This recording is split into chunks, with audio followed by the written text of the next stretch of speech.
Question 6. Jessica runs for 15 minutes at an average speed of 6 miles an hour. She then runs for 40 minutes at an average speed of 9 miles an hour.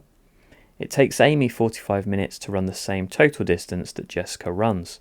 Work out Amy's average speed, given your answer in miles per hour. So this is a speed, distance, time question. And so we need to remember our speed, distance, time triangle. This is speed is equal to distance over time. Distance is speed times time. And time is equal to distance divided by speed. A very handy little tool. So in order to work out Amy's average speed, I need to know what distance she has travelled in this 45 minutes. And so I need to find Jessica's distance. Now, before I do that, the times have been given in minutes, but the speed is in hours.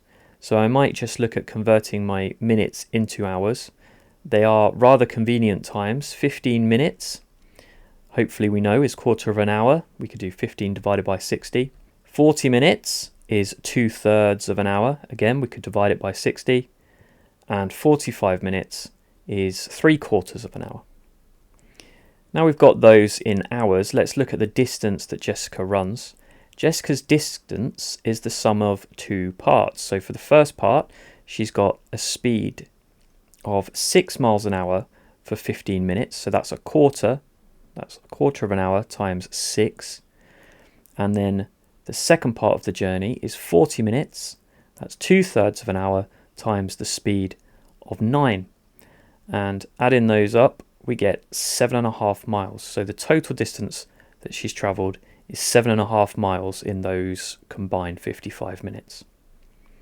And so Amy's average speed will be the distance of 7.5 miles divided by her time, which is 3/4 of an hour.